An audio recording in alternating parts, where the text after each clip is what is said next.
It's time for high school football. This week we'll turn back the clock to October 13th, 2017, and the Week 7 matchup between the undefeated Santa Maria Gators and the Dutchtown Griffins. This matchup saw a couple of streaks on the line as the Gators brought an undefeated record to Griffin Field and had won the previous 3 games against their parish neighbors.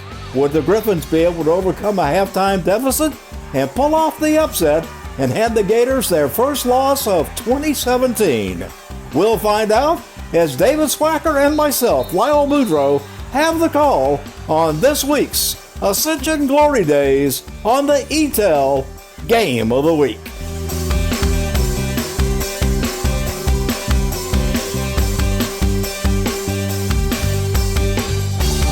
Welcome on into the Eatel Game of the Week as we come your way from Griffin Field in Geismar, as it's going to be the Santa Maria Gators, ranked number 8 and undefeated on the year at 6-0, taking on the Dutchtown Griffins, who come in at 3-3. Griffins look for their first district win of the year. Santa Maria looks to go 2-0 as these teams meet tonight. So it'll be Santa Maria and Dutchtown. I'm Lyle Boudreau along with David Swacker and Jeff Porsche. So happy to have you with us, as this rivalry has not been much of a rivalry. It's been teams have been in control. Dutchtown has won the first 10 games. Santa Maria has won the last 3. Overall, Dutchtown leads 10 games to 3. You see what happened last week. East Ascension here defeated Dutchtown by 10. Santa Maria with a huge win over Catholic High. David Swacker, 21-14. That was a statement win for the Gators last Friday night. And if you really saw the first half of last week's game, boy, you thought Dutchtown was just fixing a whoop up on East Ascension Spartans and going up 12-0, but East Ascension rallied back and was able to win that. And, of course, having a big win over Catholic High, a big, big game always for the Gators, year in and year out, was big for Coach Oliver and the Gators. So this right here is just another big step in Ascension Parish football whenever you get to play East Ascension and Santa Maria, East Ascension and Dutchtown, or Santa Maria and the Dutchtown Griffins. Guy Mastrota getting ready to send his Griffins out for the first time with him on the sidelines against the Santa Maria Gators, and Jeff Porsche for Dutchtown. They're going to try and knock off and hand Santa Maria their first loss of the year. It's not going to be easy, but they're not afraid of the Gators. They're 3-3 on the season, and the one probably best opponent that they have played, the most talented team they played all season, was Covington High School, and they played them to within a touchdown, had a chance to beat them on the final play of the game, and they got tackled down at the 1-yard line. So they're not unfamiliar with really good football teams, and we'll see if they can match their performance that they had against Covington tonight here against Santa Maria. And Lyle, the big thing, the Gators, last week, do you consider that a big win and maybe a little letdown this week? It's kind of hard to see, so that's why they play the game. Well, it's going to be Dutchtown and Santa Maria. The Griffins are going to go on offense first. Santa Maria will be kicking it off, and it's going to be senior Hector Rodriguez, who has continued in the tradition of fine Santa Maria kickers. We'll be doing the honors, and we are underway in Week 7 of the high school football season. And we have got ourselves a touchback, and Ben Mays is going to lead the offense out for the Dutchtown Griffins as we check out the Dutchtown starters on offense. And so the starter, Ben Mays, as you mentioned, at quarterback. Brock Beeman, who missed last week, he's going to start at running back. Matthews, Martin, and Gray are the wide receivers. Brandon Davies, he's having a great season at tight end. The tackles are Blake Cozy and Noah Petrie. And at guard, Kamasi Wong and Harley Wong. And at center tonight, starting actually not Riley Lawrence, but Ian Edmonds, who will be starting. That was a last-minute replacement after an injury. So even Ian Edmonds is the starter. First down play. It's going to be a keeper by Ben Mays. And Mays is going to pick up 2 yards against a very tough Griffin Gator defense. And let's take a look at Santa Maria on defense. Coach Thomas C., the defensive coordinator for the Gators. Well, basically, you're going to start with the big 3, the down linemen, Johnny Johnson, Brandon Bell, and Jacob Furlow. And then your linebackers, Jacoby Landry, Colton King, Reed Babin, and Howard Abear. And in the secondary, Ben Parker, Tyson Coward, Darius Smith, and KJ Franklin. And we got whistles before the next play can get underway. Our referee tonight out of the Baton Rouge Area Officials Association. Good ball. False start on the offense.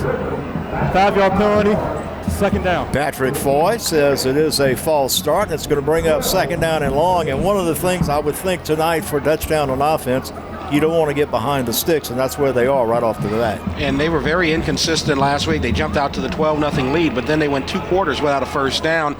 There may be a difference tonight as Brock Beeman, number 29, is back in the ball game at running back. See Coach David Oliver across the way. Here is a little flip pass out here and a big gainer, as that's a very successful play, getting it out very quickly. And a nice run. Sometimes the receivers get a little nervous catching that ball coming back towards the line of scrimmage, but able to do so and pick up a big first down. Jordan Jackson on the reception. That's going to be Jordan's first catch of the year. Here he goes now in motion. Handoff is going to go to a running back, Van Sean Grayson, for short yardage. It'll bring up second down and long. You see a lot of new names in there. Jordan Jackson, you see him in the secondary. He's a cornerback for the Griffins. And, you know, last week all they had on offense was basically Brandon Davies and Noah Petrie. They're trying to mix some things up and get some new names out there and see what can happen.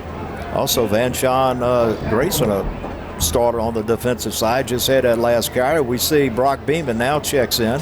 Little hurry up, no huddle. Checking at the line right here, just checking out the Gator defense and see, maybe make the right call. Santa Mona's defense has played well all year. They're averaging less than 14 points allowed this season. But Noah Gray's got a nice catch and run. And this drive will continue for the Griffins as Noah Gray brings in his 27th catch of the year. And it's going to be another first down for Dutchtown. And that's what can happen when you start having other weapons on offense. Jordan Jackson making a catch earlier maybe put some pressure off of Noah Gray there at wide receiver. 1st and 10. This is going to be Brock Beeman's carry in a couple of weeks, and he's going to go laterally and not cut it up for much. Maybe they'll give him a yard progress to the 47. It's going to bring up second down and 9 as we go over 2 minutes gone by now on this first drive of the night. Well, something that we saw last week, and you know we've seen when we covered the Santa Monica Gators this year. No one is making yardage against these teams from side to side. Mays is going to roll out to throw on second down and long. Got a receiver, but he can't hold on, and the ball's going to end up on the deck. I believe it was Brandon Davies, the big tight end, tried to bring it in. It'll be third down and long. And he just dropped it. It was right in his hands, but he could not keep the ball in his grasp. And so that's a situation where you really had Santa Monica at their backs right there, but now Santa Monica's got the advantage as it's third down and 10. You know, to beat an undefeated team, you got to make plays like that. You just got to make them on a night like tonight. It's going to bring up third down now and long. Mays has to throw in a hurry. Got a man wide open. That's Grayson. Grayson's got a first down at the 30, 20. Look at this. Van Sean Grayson to the house, and the Griffins are on the board on a 54-yard pass. So what do? You bring your defensive players in, put them in on offense. That's what you've done here tonight. The big movers on this offense so far for Dutchtown tonight on their first touchdown series are Jordan Jackson and Van Sean Grayson. That's a bit of a surprise here tonight. Well, you're playing man-to-man on the outside, and the running back slips right up the middle. The quarterback does, he gets pressure. He does a good job bringing everybody to him and then just flipping that pass right over the middle, and just a good athletic move at the end. The extra point is up, and it is good by Matt Dixon as Grayson beat Ben Parker. We're going to take a break. 9:12 to go. Quarter number 1. Dutchtown in a bit of a surprise on top, 7-0. The Title Law Firm has been fighting for our clients to get their best recovery for over 20 years. And now that tradition will continue to the next generation.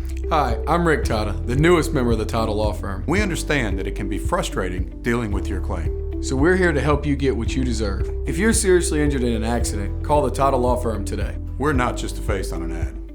Call 756-0007 when you're injured. You gotta call Tata. Van Sean Grayson makes his first reception count, takes it to the house, 53 yards, as Ben Mays has connected for a touchdown. It's going to now be his 6th of the year. Right here, Lyle. Running back comes right out of the backfield, makes a little move right there, and just splits the defenders. Big block there by number 4. Noah Gray. He got in front of him, so it's legal. So that was a big break there for the Griffins. Sandoval's going to return the kick. It'll come back to across the 20-yard line. That's going to be Grant Alexander on the return. He'll go down shy of the 25. But a nice job by Grayson in that secondary because Sandoval had some angles, but Grayson made those angles work to his advantage. Well, he looks like he's, a pretty fast kid. And, when you're at 50 yards, everybody's about the same speed, if you're pretty fast. So good job of getting in the end zone. And Grayson is widely regarded as the best athlete on the team, or one of the best athletes on the team. So why not try him out on offense? Here goes Cade Nelson. We're going to check out the Sandoval offense after this play. As it'll be a gain of 6. 2nd and 4 coming up. Let's look at the Gators on offense. Well, at quarterback, you got Halen Miller. Cade Nelson will be your running back. Your receivers are Grant Alexander, Tate Broussard, Hector Rodriguez, and KJ Franklin. And on the offensive line, Luke Ory, Nick Owens, Bo Grimion, Carl Mears, and Brandon Thomason. And straight ahead goes Cade Nelson. What a year Cade has had. He came in averaging 6.1 yards a carry, over 740 yards on the year, and that's a big first down run as he just runs over people. This year's offensive line seems to be a lot more consistent and really getting better week by week. Sandoval trying to answer that first down run by Cade Nelson, and a good job by the defense for Dutchtown. It's 2nd and long. Let's look at Dutchtown on defense tonight. Dutchtown usually with the 3-3 with Brian Parker and Darius Reddit at the ends, Hayden Willis at tackle, and then the linebackers Dylan Buff, Reggie Spears, Jacoby Johnson, 5 defensive backs. You see LaMarcus Jones and Jordan Jackson there, and then 3 safeties, Larry Hebert, Vanshon Grayson, the guy who scored the touchdown, and Connor Calloway at safety. See some of those names also played on offense on that first drive. Coach Mastrella putting out all the stops. Miller throws over the middle, got a receiver. That's Grant Alexander. Alexander pulls it in for a big gain inside the 35 down to the 31-yard line. Alexander's 21st catch of the year. Big, with the 2 safeties deep right there, the middle of the field is your open spot.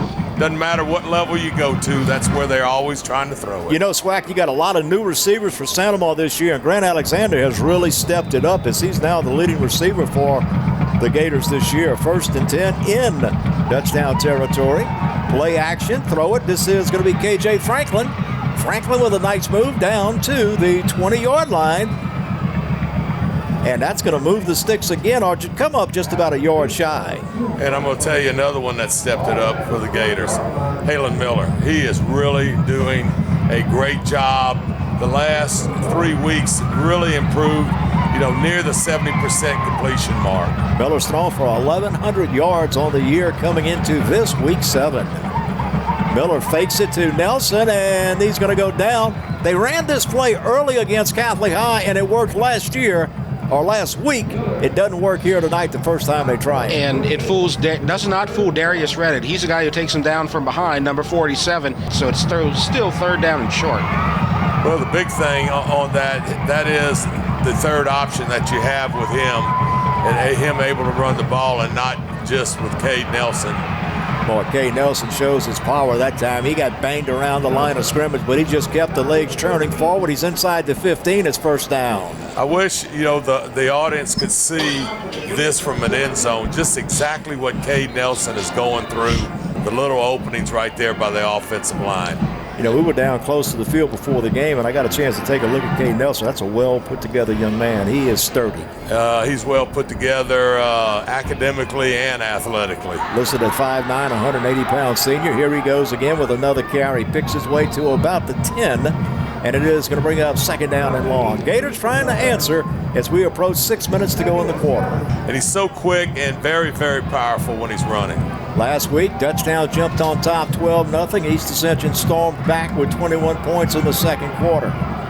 Griffin scored first possession of the game tonight. Miller's got it. Miller to the 5, spins to the 4, maybe the 3.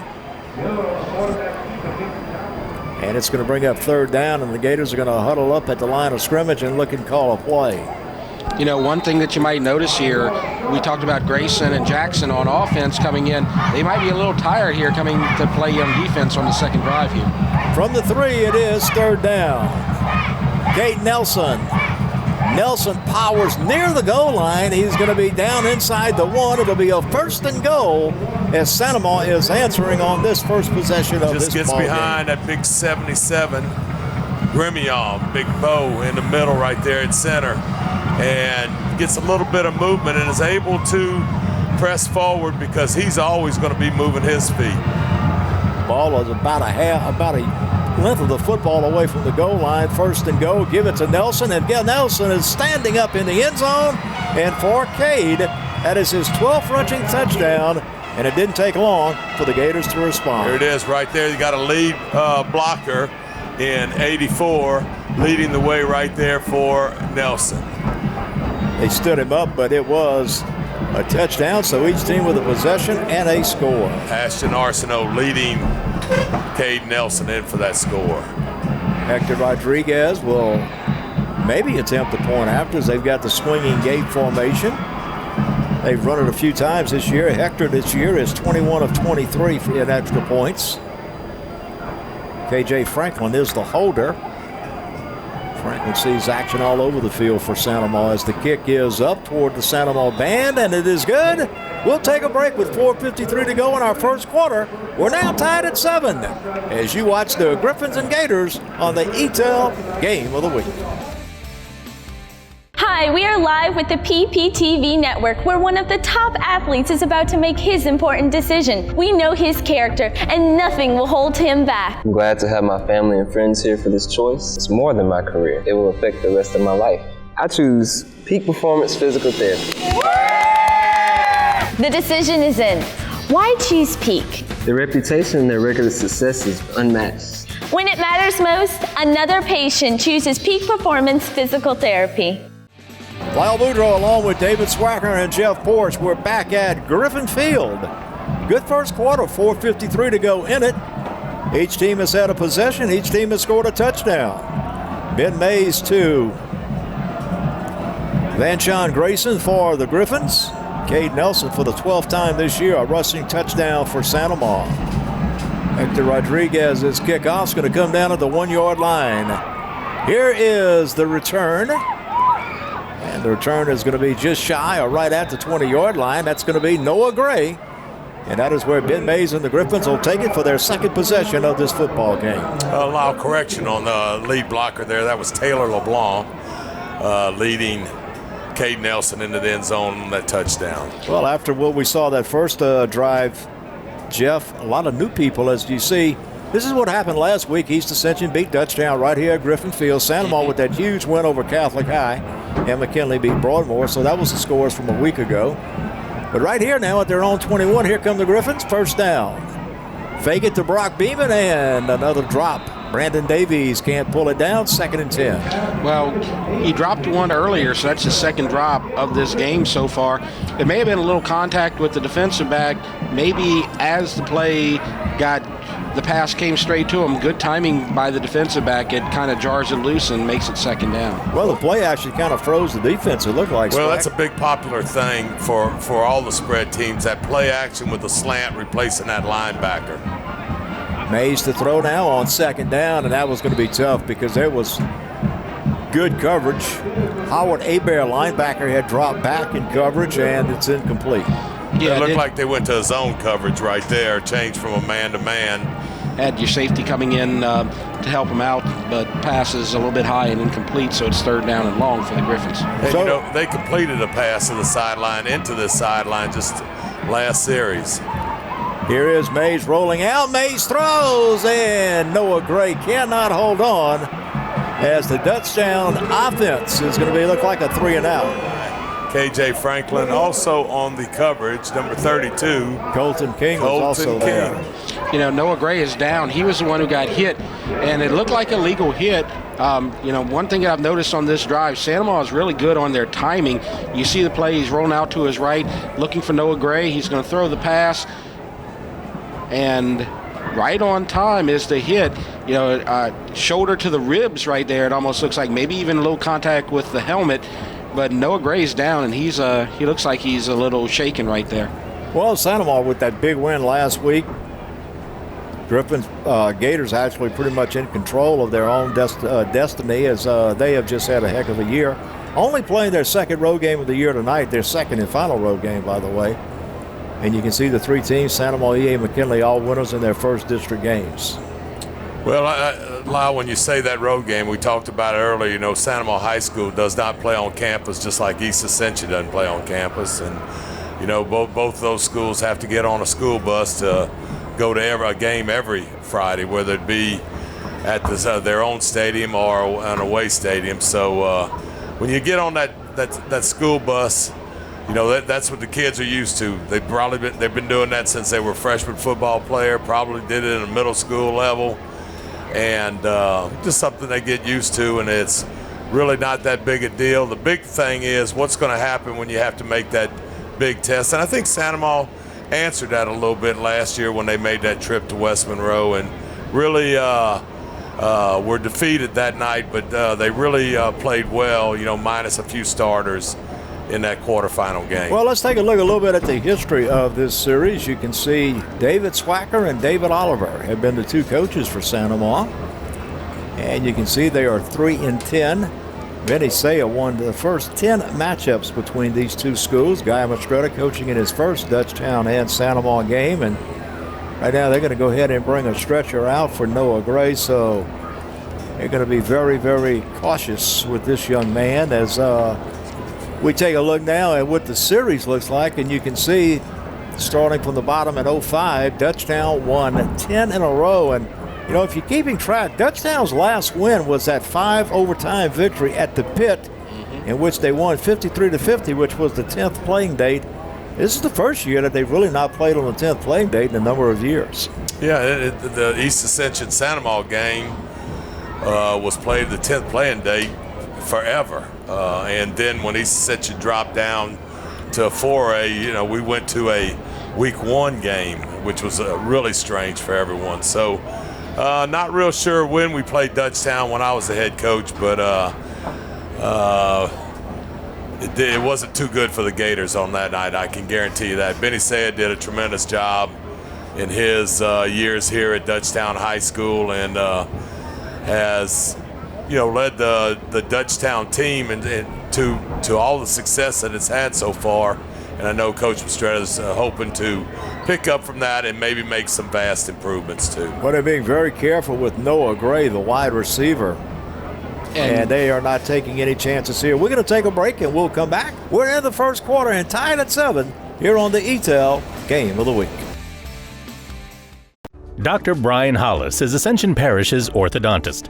Dr. Hollis has an excellent reputation for bringing state-of-the-art technology and the highest standard of patient care to Ascension. He attended LSU Dental School, and he completed a residency to become a board-certified specialist in orthodontics. An avid supporter in our community, Dr. Hollis is married to Celeste Pyron Hollis, and they have 4 children. Dr. Hollis, Ascension Parish's orthodontist. Grow up smiling with Hollis Orthodontics. And the punt away as we get back to action. The punt made by Caden Story, and it ends up being a 3-and-out for Dutchtown, as there was the students of East Ascension High School talking about their mattress sale, which is coming up on October 28th. And a pretty good punt by Story, averaging almost a little over 35 yards a punt. But right now you got that high-powered Santa Maria offense that is averaging 35 points a game right back out on the field. Well, the amazing thing about the Santa Maria offense is they haven't lost any players due to injury like we're talking about the Dutchtown team, and they're just getting better and better offensively each week. And since this time, the defense has really been playing tremendously. Gators get started their own 37 as you look at Halen Miller. Miller's going to give it to Cade Nelson. And a pretty good job there by the Griffins to wrap that thing up in a hurry. And it was Bryant Parker leading the charge. It'll be 2nd down and long.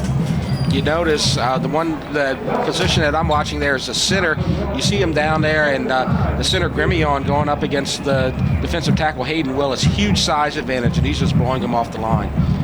Santa, though, they can beat you in so many ways. Miller's really starting to step it up, and there he goes to Grant Alexander again.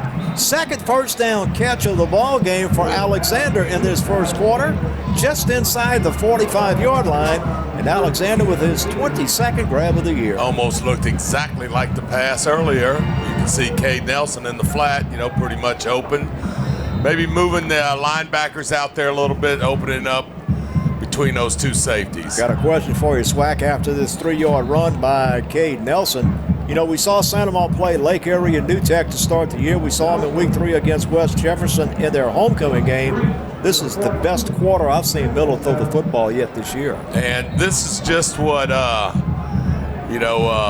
Coach Babin, his son Seth, the offensive coordinators, relayed to him, talking about how the quarterback is improving drastically, and as you see right there, big-time pitch and catch. And they can strike in a hurry, and that's going to be a touchdown, 45-yard touchdown pass. Grant Alexander with his 3rd grab of the day, and they made it look easy as they split the safeties.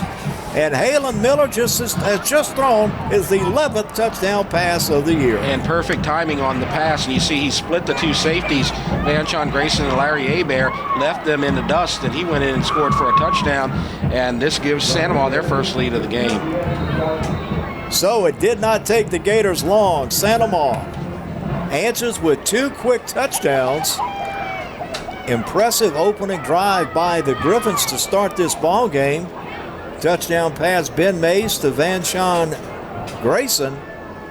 But Santa Maria has responded. 2 possessions, 2 touchdowns, and Hector Rodriguez is 2 for 2 on the night. He has now converted on 23 of 25 extra points. And with 3 minutes even to go in our first quarter, Swack, I have not seen any flatness on the part of this Santa Maria offense at all after their huge win last week against Catholic. I know it's a team game and everything, but boy, we saw last year Hayden Mallory just how big his role was on this team. And you're seeing the Santa Maria quarterback making some big plays right here that you saw the Santa Maria quarterback from last year make. Also, what I'm impressed with is how Grant Alexander has really stepped to the front as far as a wide receiver on this ball club, because they pretty much lost all their receiving core from a year ago, at least their go-to guys. And it looks like speed-wise, he's playing some big role for him. So Alexander now with making 23 catches on the year, 6th touchdown reception for Grant Alexander. He's starting to get in some pretty high territory receiving and yards and scores. Hector Rodriguez is going to kick off right at the goal line, and it's going to be a touchback. This is one of the areas where Noah Gray was your return man. Terry Matthews was in the end zone. And another one of those, you're going to start at your 20, so you got to try to go 80 yards. And you got to do it without Noah Gray. Due to time constraints, we move ahead in the first quarter. Caden Story to punt it away. Story hits it at about his 25. This is going to be Ben Parker from his own 35. Parker looks to get behind a wall, which never does develop. A good special teams coverage downfield prevents much of a return. It will be out at the 42, and that's going to be great field position. Santa Maria's offense, 2 possessions, 2 touchdowns, and they got it right back now at their own 42. Here's a look as we're now in week 7 of the high school football season, and there are only 5 teams left in the state in 5A that are undefeated, and your Santa Maria Gators are one of the 5. And Acadiana, the Acadiana Rams, out of Lafayette, always, this is somebody that Santa Maria's always scrimmaged year in and year out. They didn't this year, but Covington, that Jeff, you saw over here a few, about a month ago. Out of the backfield, this is Cade Nelson. That'll be his 4th reception of the year. So 2 of the 5 teams undefeated have played here at Griffin Field, Covington and now Santa Maria. Little swing pass right here to Cade Nelson. Really big play right here, because now when Nelson swings, the Dutchtown defense has to respect that, and that opens up that middle. Right, and that play got good yardage because he was able to fake out Connor Calloway, number 16, and get good yardage. That's actually the 8th catch of the year for Cade Nelson, and here's the long ball downfield, and it is brought in.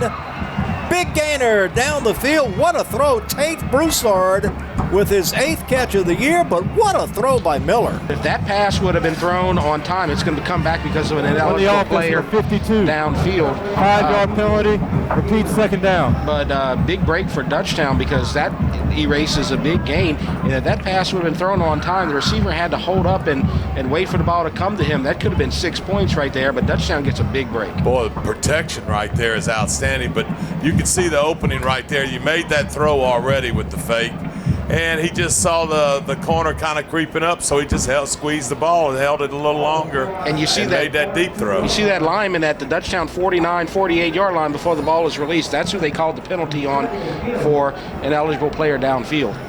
Well, Miller came in with over 1,100 yards passing now. He came in with 1,077. He's already completed a few for over 1,100 yards on the season. He's now got 11 touchdown passes. Halen Miller ready to throw it again. Got a receiver. This is going to be Collier Ricks with his 14th catch of the year. Ricks has 3 touchdown receptions on the season. You know, it's a fun offense, and it's a quarterback-friendly offense.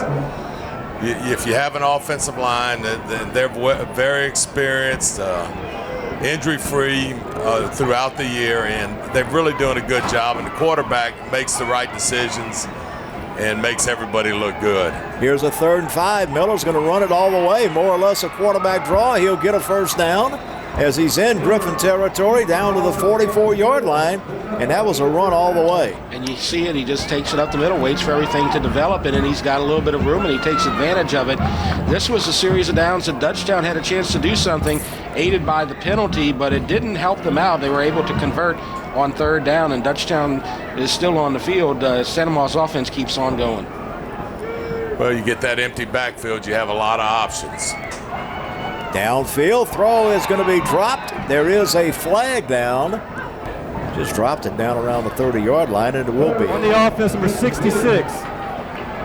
10-yard penalty, repeat first down. Going to get the big right tackle, Brandon Thomasy, and right now the only thing slowing Santa Ma down is Santa Ma. Nice blocks by the running back. There's your hold right there on the right side. The takedown of Brian Parker. So back it up to the 44. I'm sure Coach Babbitt says, oh, we're going to throw the ball a little bit more here, I guess. You know, another thing about this passing game for Santa Ma, Swack, their receivers are wide open.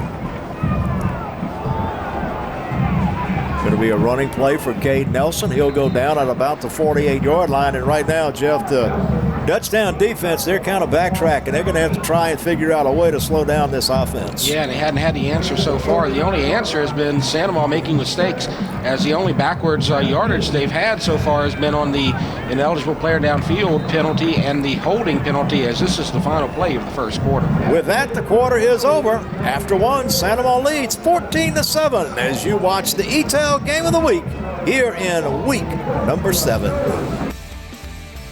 The athletic training staff of Dutchtown High School would like to thank Peak Performance Physical Therapy, Hollis Orthodontics, Tata Law Firm, Baton Rouge Orthopedic Clinic Foundation for their support of the Dutchtown High Sports Medicine Program.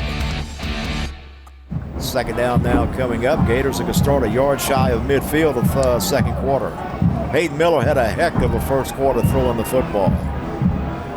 And that's what he's going to do to start the second quarter. They got a screen pass set up for Cade Nelson. And a nice job defensively by Dutchtown to bust that up and not allow it to get further downfield than about a 2 or 3 yard gain. Initial job there by number 99, Hayden Willis. He's had a hard time here tonight going up against Grimmy on the center, but you can see he's able to get around him, get a little bit of speed, and he's able to come through and bust it, and then number 21 comes in and cleans it up. That's Jacoby Johnson for the Griffins. Well, that was a big time job right there, because you get down that sideline, that's going to be a big play. Watch Grant Alexander here. He's lined up to the near side of the field. Third down and about 15. 5 receivers out in the pattern. They throw it short. Have a receiver, and it's going to be short of a first down, but it is inside the 40. And I believe that's going to be Hector Rodriguez. on the reception. No, Hector was trying to get a first down or possibly within his field goal kicking range. And regardless, if it is a punting situation, they should be able to pin the Dutchtown back inside their own 20, maybe even inside their own 10. So that's a smart play on either side because they may be able to pick up a first down. It's a safe play, and if they don't pick up the first down, they can punt and pin Dutchtown back deep. They have Halen Miller, and that's your punter, the quarterback. Halen's averaging 28 yards a punt. He has a long of 45 this year. He's only punted 15 times all year, which says just how strong their offense has been. And he's actually going to punt it away. You never can trust those Davids that are head coaches at Santa Maria, both Coach Oliver now and Coach Swacker before him. They run an onside kick or fake one. Well, what Oliver's thinking, how good has my defense been playing? You know, we're going to put Dutchtown down here, you know, inside the 5. Great punt right there by Miller. Great coverage down there. And now you want the defense to come up with some big plays. Got plenty of time here left in the second quarter. And it's not just a statement on how much you trust your defense. Dutchtown has to answer without their biggest weapon on offense, Noah Gray, because he's probably out for the rest of this game as he's been taken out in an ambulance. So we'll see what he can answer with right here. From their own 5-yard line. Look at that white-shirted defense for Santa Maria. They want a safety. They're not going to get it. They tried to hand it to the running back or run-keep option. And well, it was a fake and go by the quarterback, you know, that outside power right there. And that was very, very close on it. Jacoby Landry making a big play from the defensive end spot or the outside backer spot. Due to time constraints, we move ahead in the second quarter. Well, this is always interesting, and it's not an exciting time for a coach if you're punting out of the end zone because a lot of things can happen. Okay. And as you can see, the Gators have everybody but one return man on the line of scrimmage. Caden Story from his own end zone. He does have a 51-yard punt this year. Got it away in a hurry. The left-footed kicker, he nails one here. Returned by Ben Parker, goes sideways. And look at the coverage downfield. And if you're a Griffin fan, that's about all you could hope for because Santa Maria is going to start on their side of midfield, albeit past the 45, but about all you could hope for. You see the guy right there getting credit for, you know, closing that gap, and that is number 25, Ian D'Antoni. He's one of their special teams aces, but he did a good job basically just stringing them out and letting the rest of the secondary and the rest of the return team kind of wrap them up. Well, because, Lyle, you have to understand this. The Gators rushed. All those guys that were down 50 yards down the field, they had to block somebody first before they got down there. Great coverage by Dutchtown. Okay, Nelson. Nelson picks his hole, gets it inside Dutchtown territory down near the 48-yard line, so a nice first down run. Santa Maria with a nice crowd as they have made their way. Only the second road game of the year. They have brought a crowd, and what is their final road game of the year? Only 2 road games. That's pretty good scheduling by the athletic director. Well, it's going to save on the gas. Good job there, Coach Oliver. Nelson again. Nelson's going to be shy, fumble the football, but the Gators had someone right there, and Dutchtown's got it. Not sure how Santa Maria doesn't recover it, but Larry Hebert does. And the senior Larry Hebert ends up with this football, number 8. Watch him. He'll end up recovering it. Right, I believe 58's the guy who got his hands on it, Goins, for Santa Maria. Yes, he does, but he couldn't keep it up, and then Larry Hebert gets it for the Griffins. Reggie Spears is the one that stripped Cade Nelson, and you don't see Nelson put it on the ground very often. He did first game of the year and has done a tremendous job protecting the football since then. It actually had it probably in a pretty good spot. Just a good play by the Dutchtown defender. This is a big break for the Griffins because, as you recall, they had the previous drive inside their 5, 3 and out. They had to punt, and then the good punt, and now they've got the ball in a manageable situation. And, you know, you look up at the scoreboard clock, there's 8:07 to go in the first half, and it's a one-possession ball game. Brock Beeman's going to be caught from behind by Jacoby Landry, who has made 3 stops now over the last 4 offensive plays for Dutchtown. Boy, Dutchtown is just not picking up any yardage on any of these plays. It's second down and about 8. Fake it, got the man downfield. It is Nice job, Ben Parker playing center field as they tried to get it downfield to Jordan Jackson, but Parker was there to go up and bat it away. Well, the ball was high enough where Parker did a tremendous job at free safety. Man-to-man coverage right there, so it's basically two defenders on the receiver. And offensively, this is starting to look eerily like the East Ascension game where they started out strong on their first drive and they haven't done anything since. Another one of those third balls. It has been third and long all night long for Dutchtown after that first series. They just haven't been able to do much since they've lost Noah Gray, and they had to keep their defensive players who had come in on offense, they had to keep them in on the secondary to keep them fresh. Coach Dwayne Thomas's Gator defense has really made some adjustments since they took one on the chin. Timeout. Dutchtown. First drive. Dutchtown's going to call a timeout. It's going to come with 7:27 to go in our first half as you watch the Eatel Game of the Week here in week number 7. The athletic training staff of Dutchtown High School would like to thank Peak Performance Physical Therapy, Hollis Orthodontics, Sta Dths Law Firm, Baton Rouge Orthopedic Clinic Foundation for their support of the Dutchtown High Sports Medicine Program. And everybody seems to be playing everybody the last week of the season. And I believe they got one more week left in middle school football and the Pirates to go. Here it's going to be 3rd down and 8. Furlough after Mays, and Ben's just got to simply throw it away as he throws it into the sideline. And yet another job by the Santa Maria defense. It's just nothing there for Dutchtown on offense. Well, they're setting up the screen, and that defensive end right there saw the running back slipping into the flat and had that covered. And the quarterback, delayed a little longer, tried to see if somebody could get open, then actually threw the ball down out of bounds away from everyone. Cade Story is going to punt it away. It's been a familiar theme so far tonight. Grant Alexander is deep along with Ben Parker, and this is going to be a nice roll and go out of bounds. So that's one of those that ends up going out inside the 20. And Swack, you talked about something in this first half a couple of times. One of the things for Santa Maria at 6-0 in the year, they have been very healthy throughout this season. And they have been able to stay away from that injury. And that plays a big role throughout the season. And look, KJ Franklin, first time, I say first time, it's rare that you see a Santa Maria program, a Dutchtown program, or East Ascension program where a kid is playing both ways, like you have the London kid at East Ascension. We talked already in numerous Dutchtown. You're just trying to get the best players on the field. Little quick pass out here, a reception. That's Grant Alexander. I believe that's going to be his 4th catch, including a touchdown tonight. Out to the 22-yard line. This is the advantage of the quarterback right here. He has a choice. The pass looks better, then I throw it. We got 2 good-sized quarterbacks for high school. Halen Miller, 6'2", so is Ben Mays. And look at Cade Nelson. He found his hole, got his first down, and a little bit more, as he is going to be brought down eventually by Connor Calloway and Larry Aver. But that'll move the sticks out to the 38.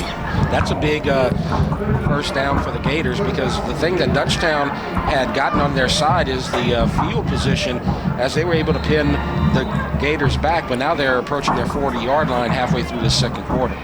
Boy, Kay Nelson's going to get his yards before it's all said and done. Miller hit as he throws, and that's one of the few times tonight that Miller was under a little bit of duress and throws an incompletion with 6:21 left in the half. Basically just, rushing 3 or 4 guys right there and doing an outstanding job, but more of an outside rush right there. Right, Brian Parker, the left end, number 34, came at him, from the quarterback's right side where he's trying to throw the ball, and of course that kind of rushed him and made it incomplete. Tried to get it to KJ Franklin.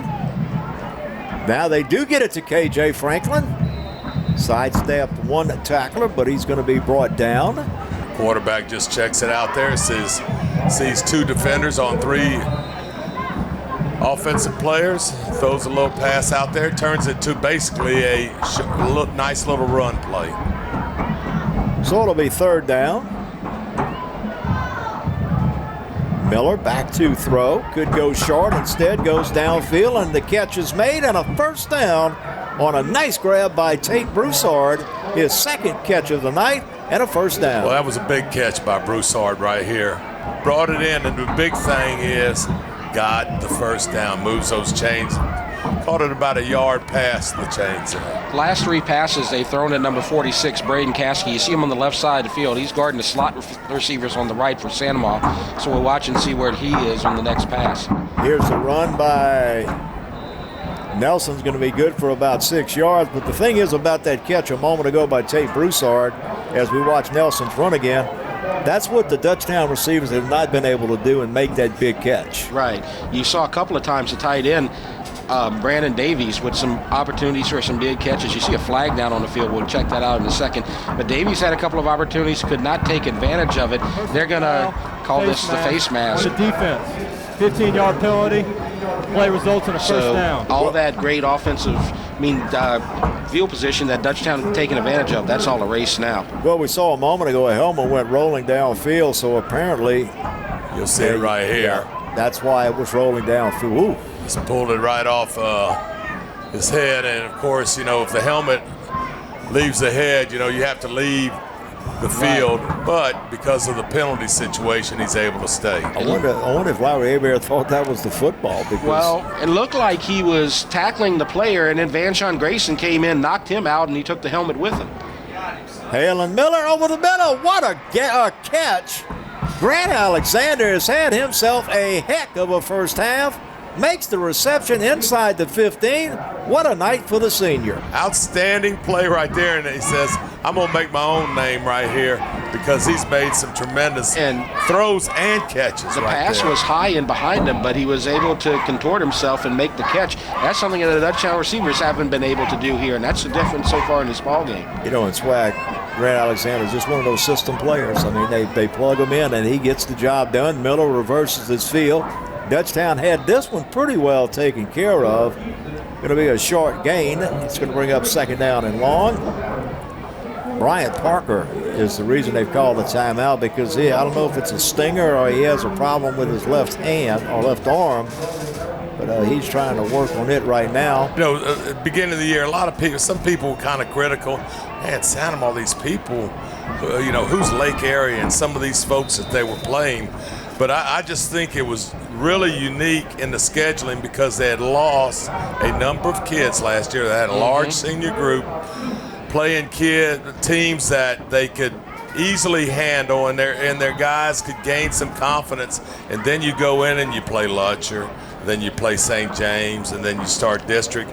And Coach Oliver's got his kids exactly where he wants them, improving each week physically and also mentally and emotionally ready to roll. At the 6, it's going to be 3rd down and 2, and Dutchtown does not allow it, and that is the nose tackle, Halen Willis, the nose guard, that makes the big stop. And a good play there as he was able to get through, and then he got a lot of help. You see Reggie Spears down there. You see another guy helping him out. I want to add on to what you're saying about Sandoval from an outsider's perspective. Everybody in the parish knew that Sandoval was going to be a good team, but a lot of people were skeptical if they could replace the quarterback, the receivers, because they were so good last year, and you didn't know if they would be able to keep the rhythm going, but they did. Of good defensive players too, and lost the kicker, lost the punter. Right, a lot of on the Dutchtown side, everybody pretty much figured that Sandoval was the team to beat in the district, and they were right. But I don't think anybody expected their offense to not lose a step like they have for sure. That their defense is good as well, as you mentioned. Well, Gators are going to call a timeout. It's going to be 4th down and 3. They're going to talk about it. Let's take a look at what the power ratings are. This is how they would see them in the playoffs if the playoffs would start this weekend. And you see Sandoval at 4, and look at EA at number 7. Dutchtown, meanwhile, is at 25, which means that they would qualify. And Dutchtown, you don't expect them to drop much with a loss here tonight. If they do lose, they could win this game. That could be a big boost for them. But the one problem that Dutchtown's going to have the rest of the season is they have McKinley, they have Broadmoor, so they don't have a lot of opportunities to move up in the power rankings, even with wins. But Sandoval, they keep on winning. They go into that last game against East Ascension undefeated. They could have a top 5 seed in the bag. Well, we talked about this last week. Let's just say things don't work out for Dutchtown. Is 3-7 going to get you in the playoffs? 4 and 6, 5 and 5 is definite. But now with the new situation with the select and non-select, I would think 4 wins would get you into the playoffs. To make it a 2-possession game from 23 yards out, it is up and good. And Hector Rodriguez has now hit 5 out of 6. And that big guy, maybe he wanted not as happy as if he'd have got a touchdown. But his Santa Maria team now has a 10-point lead as Coach David Oliver brings his Gators here to Griffin Field, and they now lead 17-7. As you watch the Eatel Game of the Week here in week number 7. The athletic training staff of Dutchtown High School would like to thank Peak Performance Physical Therapy, Hollis Orthodontics, Tata Law Firm, Baton Rouge Orthopedic Clinic Foundation for their support of the Dutchtown High Sports Medicine Program. Well, and right here we have 2:54 to go in our first half, and I would think if you're Dutchtown, you're down by 10 right now, so a 17-7 deficit would not be the worst thing in the world, because the first 2 possessions Santa Maria had, they just went down the field pretty much at will and scored. Dutchtown sideline, and the coach is trying to work it, get the team fired up. They need some receivers to make some plays on this drive right here. Yeah, I think the quarterback definitely needs a little bit of help right here. Nice catch by the return guy. I think this is Terry Matthews. He's got something midfield. Matthews 40, 30, 20. Caught from behind by Hector Rodriguez, and that is what the Griffins needed to get right back in this ball game. And you saw them setting up the wall right up the middle, and the kick was short, and Matthews followed the wall, as you can see right here. The wall is set, and they make a big hole there, and he's able to cut through. But you talk about Santa Maria speed, they were able to catch him from behind and take him down. May have been a horse collar tackle, but it doesn't matter. They're down inside the 20-yard line. Well, when you don't have 4, Lyle, 5 replaces him, and he really did a super job. And look, this is the value of Briggs and Hector. Now, Hector hasn't kicked it in the end zone twice tonight. That value of kicking that ball in the end zone takes the offensive threat away from the team. Good job on the return by Dutchtown. They put Van Sean Grayson back in the backfield. He was on the first series when they scored a touchdown. He gets a handoff here, and that's an important point you just made, Swag. I mean, those 80-yard drives are hard to come by, and that ball was returned from the 5, and look where it's at. It's in the red zone. Yeah, Lyle, you can look all the way up to the NFL. Those drives rarely happen. It's always after some type of turnover or a big play by your defense. A look at Ben Mays on 2nd down and 8. 3-man rush. He's got time. Slips, stays on his feet. Still looking. Throws over the middle, batted up in the air.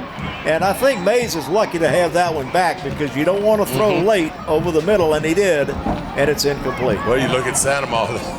They're rushing 3 people. They've got the left side. Just rushing 1 guy because the other 2 are looking for him to run. They got that left side covered, 3 guys against 2 receivers in the middle of the field. Wide, basically they got that completely covered. The right side not really mattering at all. They basically just gave him all day to throw, but there was nobody to throw it to. And, I think probably man-to-man right there allows you to stay with that guy a lot easier than in zone. 3rd down and 8. Mays flushed out. Mays pointing downfield and out of bounds at the 15. And you got a flag, and it's going to be a hold against Dutchtown. You had a takedown on the left side of the offensive line. Yeah, I wasn't sure if they were going to get away with it or not, but the flag did come out. It's going to be 4th and 5 if they would turn down this penalty. Optional rest with Coach Oliver with 1:42 to go in the half. I'll tell you what, the coverage there. On the offense, number 56. 10-yard penalty, 3rd down. This is twice, Lyle. Outstanding coverage in the secondary. Yes. And the linebackers. They call it on the center, covering number 45 and grabbing him right there. I guess you could have called 2 right there, but they called it on the center, Edmonds. And, in a 2-possession ball game, this is also important because it might have taken him out of field goal range, as it looks like Cohen Pyron might not be available tonight. He pulled a groin yesterday. In practice, he did not kick the first extra point. Well, you have trips into the sideline here. Mays downfield end zone. Jump ball incomplete. Tried to get it to the big tight end, Brandon Davies, 6'4". Put it up there, and it's incomplete. Free safety comes over the top. Kind of bats it away a little bit, but I think I like the throw. Yeah, Davies is just having trouble catching the ball tonight. I want to credit Brock Beeman with a good pickup from the running back position on the blitz. That's what kind of set that play up, but it was incomplete as he was not able to hold the ball, but they're going to go for it on 4th down. It's a tough break, too, because 4th and 24, that's not good odds at all. Well, it looks like it may be like man under, zone over the top. It would have been a 51-yard field goal attempt. I think Mistretta saying, look, let's go for this. Mays flushed out, just throw it toward the end zone. He does. He's got a man at the 20, 15, 10. Can he get to the sticks? He's got it. He is right at the sticks. It depends on the spot. He's got it. That's the defensive back, Jordan Jackson, with the catch. Nice little move right there at the end to get that first down. Once he got away from Colton King, once he was able to break that coverage by King, it was a race to the 10-yard line, and how about that on 4th and 24? It hasn't looked pretty so far for Dutchtown, but they are in this game, and a touchdown right here can make it anybody's ball game, but they are running out of time. 1:17 left to go in the first half. Clock not really a factor at the 10 on 1st down. 1st and goal in the end zone. Oh, it is incomplete. Almost intercepted on a heck of a play down at the goal line. I believe it was Tyvis Williams, number 23, wasn't it? 23? I think so. It was Williams. Yes, you can see him lined up out there at the right corner spot. Nice break on the ball right there by the right corner. This is where you wish that you had a guy like Noah Gray who can make something happen, but maybe Jackson's the guy they look to right here on the right side. 2nd and goal. Delay handoff, Brock Beeman, and he is wrapped up by Furlow. Jacob Furlow stayed home, and it's going to be 3rd and goal. Boy, you know, they had the stun on, and a lot of times you could run right by that running back on that play. Furlow, outstanding job on a solo tackle. Kind of trying to catch him by surprise because you'd expect him to throw right here, but they came with the run, but it didn't fool anybody. Clock is running. Now they're going to stop it with 44 seconds left. I think they may be going to respot the ball. If I'm Dutchtown, I'm going to let the clock run some more because you just want to really run the clock out because you got 2 downs left to play in this first half. Because you can't get a 1st down without scoring.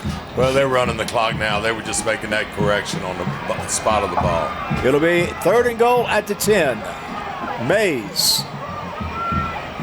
Mays on the run, intercepted. They picked that one off, and that's KJ Franklin with the interception. And for KJ, he has picked off his 4th pass of the year. Boy, nice break on the ball right here by KJ. They were looking for Jordan Jackson. As I said, that's the guy they would probably be looking to, considering that Gray is out for the night. But they are up to the task, and Jackson knew it was coming.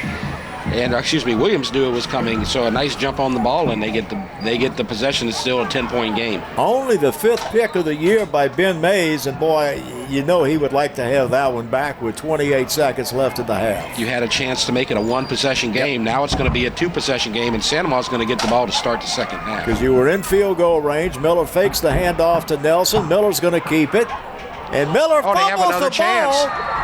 And the Griffins are going to get it back. How about that? Miller left it on the ground. And you see the nice hit. Logan Scott coming in. That's Connor Calloway with the strip. And actually you see him stripping it, and then Reggie Spears comes in and kind of finishes it off. And that lets Willis come in from his nose tackle position to grab the ball at the 30-yard line. Hayden Willis with the recovery. 19 seconds left. Dutchtown may be able to get a play or 2 in, and they also have 2 timeouts left to go. So back-to-back turnovers now. Maybe try and pick up about 10 yards right here, get in field goal range. Beeman lines up to Mays left. Trips formation. Mays is going to run. 25-20. Mays is at the 10. If nothing else, he's in good field goal range. They'll stop the clock. You know, the runs that we've seen from Mays that have been the most successful have been sideline runs. Yes. Not in the middle of the field. He was running off the left tackle right there, and, that's definitely between the hash marks, so you're right on that one. Well, he set up, that play pretty nice. He dropped back, real patient right there. Sandoval drops deep, not a stunt. No pressure coming from any of the linebackers, and he's able to find the opening right there and get some big yardage. Well, you're looking at a 31-yard field goal from here with 9 seconds left. They're going to put the offense back out on the field. Beeman will be the running back. They're going to split Terry Matthews out wide left. Maybe take one last shot at a jump ball in the end zone, then try to take the field goal. Mays come with a rush. Jackson. Got to watch the time. He's at the 5-0. Did they get the timeout or not? The official on the right side at the near side of the field has said that they were able to get the timeout called. I see him pointing in that direction. Now we have to just check out and see. Sandoval wisely looked like they were trying to hold the receiver up, and that's what you want to do. The Sandoval side does not like this at all, and but the official immediately ruled right away that Dutchtown had gotten the timeout before the clock had run out. And Lyle, let me tell you, as a coach, this is not your ideal angle. What happens if Sandoval jumps off sides and it moves that ball closer? That angle gets a little bit tougher there, too. It'll be spotted down at the 13. This is Cohen Pyron. 23-yard attempt to make it a one-possession game. Final play of the half. Got plenty of leg, and it is good. And we got a good ball game at the half. Sandoval is going to lead 17-10. We have got the Dutchtown Sound. That's coming up next. We're at halftime on the Eatel Game of the Week. The title law firm has been fighting for our clients to get their best recovery for over 20 years. And now that tradition will continue to the next generation. Hi, I'm Rick Tata, the newest member of the title law firm. We understand that it can be frustrating dealing with your claim. So we're here to help you get what you deserve. If you're seriously injured in an accident, call the title law firm today. We're not just a face on an ad. Call 756-0007 when you're injured. You gotta call Tata. Hi, we are live with the PPTV network, where one of the top athletes is about to make his important decision. We know his character, and nothing will hold him back. I'm glad to have my family and friends here for this choice. It's more than my career. It will affect the rest of my life. I choose Peak Performance Physical Therapy. The decision is in. Why choose Peak? Their reputation and their record of success is unmatched. When it matters most, another patient chooses Peak Performance Physical Therapy. Dr. Brian Hollis is Ascension Parish's orthodontist. Dr. Hollis has an excellent reputation for bringing state-of-the-art technology and the highest standard of patient care to Ascension. He attended LSU Dental School, and he completed a residency to become a board-certified specialist in orthodontics. An avid supporter in our community, Dr. Hollis is married to Celeste Pyron Hollis, and they have 4 children. Dr. Hollis, Ascension Parish's orthodontist. Grow up smiling with Hollis Orthodontics. From jambalaya, pastalaya, and gumbo to daily lunch specials, Pot and Paddle Jambalaya Kitchen has Cajun dishes to satisfy your hunger. Pot and Paddle has 3 locations to serve you, including the one on Cabela's Parkway in Gonzales, Jefferson Highway near Bluebonnet in Baton Rouge, and Jubin Crossing in Denham Springs. You can dine in, carry out, or let them do the catering for an office get-together or tailgating at the big game. And don't forget about their delicious daily lunch specials. You can check out their specials and more on the web at potandpaddle.com.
the athletic training staff of Dutchtown High School would like to thank Peak Performance Physical Therapy, Hollis Orthodontics, Sta Dths Law Firm, Baton Rouge Orthopedic Clinic Foundation for their support of the Dutchtown High Sports Medicine Program. It is 17-10. Santa Ma is on top of Dutchtown. We've had a pretty good first half. I'm going to just tell you, and this would be just me coaching right here. You have to say, Coach Mastretta would say, man, we're probably lucky that it is a 7-point game, but our kids are fighting their tails off. Maybe onside kick, maybe take a few more chances. Show the kids that, you're doing everything that we can do to win. Let's see if we can make something happen. And as you can see, the Gators, they're ready for anything on that front line. And the kickoff's going to go down to the goal line. They're going to run it back out. This is KJ Franklin. And KJ is going to get across the 25, and that's going to be about it. And remember, that kickoff that didn't go in the end zone late in the second quarter kind of helped set up that last field goal eventually because it was returned by Terry Matthews all the way down to the 20-yard line. But right now, let's see what the Gators can do on their first possession of this half. Due to time constraints, we move ahead in the third quarter. They did get a first down and now have to punt it away. And Halen Miller just hadn't punted much all year. This is only going to be his 17th punt of the year in this Week 7. And Terry Matthews is back deep to receive. He had the nice kickoff return at the end of the first half. Let's see if he can do something here and get Dutchtown some good field position. One possession game. Miller gets good height on this kick. Miller's going to catch it on the run. And good coverage downfield by the Santa Ma special teams across the 35. So good field position. And let's see what Coach Kerrigan, the offensive coordinator for Dutchtown, what they've got in store now. But Coach Mastretta's Griffins, they're hanging with one of the 5 last undefeated teams left in 5A. And what I like about it, Jeff, it's just week in and week out, you've seen it more than we have, but the coach is constantly, he's talked about it since week 1. Their defense has been pretty sound week after week. Not spectacular by most means, but they're being very consistent week after week and holding people to a score where their offense could have a chance to be in the game. Right, and the offense just doesn't make mistakes and puts them in deep trouble right there. As you see, a little shovel pass not going very far, but they haven't committed a lot of turnovers. They don't turn the ball over very much, and when they have here tonight, the defense was able to get it right back. Trying to get it to Ashton Mitchell, and Santa Ma was equal to that task. That's going to lose about 3 yards. That's going to be. I sound like a broken record on this, but left to right is not going to get yardage tonight on either side of this ball. You're going to have to get it through the air or from tackle to tackle running the ball. There's a look at Ben Mays. Running backs on both sides of him. Van Sean Grayson. Colton King wraps him up. And he might see the 35-yard line, and it is going to bring up now third down. And all of a sudden, we got a defensive third quarter, 8:35 and counting to go in the period. It's a one-possession ball game. Well, when you watch that play right there, Jeff, you just look at the Santa Ma defense. All 11 of them are within 5 yards of that football. And you said you don't want to go outside. They couldn't get it there. What I would look for right here, look for 84, the tight end, Brandon Davies. He's been their best target here so far tonight, even though he's dropped a couple of passes. Well, they've tried to get it to the tight end, Davies, a few times. Mays has had some drops by his receivers tonight. 3rd and long. Scrambling. He's going to go down, and he just throws it away. No, it's going to be caught. Now they rule it out of bounds, as that was right in front of Coach David Oliver. You see Coach Oliver there at the 30-yard line. And, boy, they put the heat on Mays that time. Does a good job getting rid of it.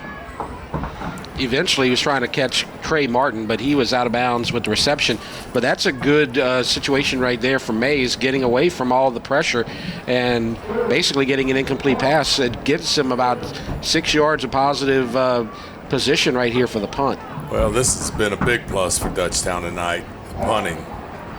Reed Babin was relentless at linebacker on that last pass play, and a pump ball, and the ball is loose. Not anymore. Van Sean Grayson's got it. Special teams, a mistake for the Gators, and the Griffins are knocking on the door. Boy, Ben Parker was in a position you don't want to see you return, man. He had lost his balance, didn't he? Yeah, and not trying to catch the ball on the side right there. You know, the best thing would be to try to get away. I know he was falling, but that punt right there was 40-plus yards. Outstanding punt. In the red zone, 1st and 10, 18-yard line. Mays to the end zone. They're going to try to strike quick. Incomplete. He had his receiver there. That's Jordan Jackson, but it is incomplete. Look there, the fade route to the corner and looking for the Willie Mays catch right there, but it's just a little bit long, a little bit of contact right there. And you see Franklin hitting the ground. Might have been kicked for a second there, so maybe grabbing his hamstring, it looked like at the end of that play. We'll take a break here on the Eatel Game of the Week. The athletic training staff of Dutchtown High School would like to thank Peak Performance Physical Therapy, Hollis Orthodontics, Tata Law Firm, Baton Rouge Orthopedic Clinic Foundation for their support of the Dutchtown High Sports Medicine Program. 7:41 to go now in our third. Let's see if they... You see right here, Lyle, man-to-man on the outside. Instead, they're going to go to Beeman. Beeman one-on-one, and Colton King... I guess Beeman was his man, and he just drug Beeman down and did not allow Brock to get outside.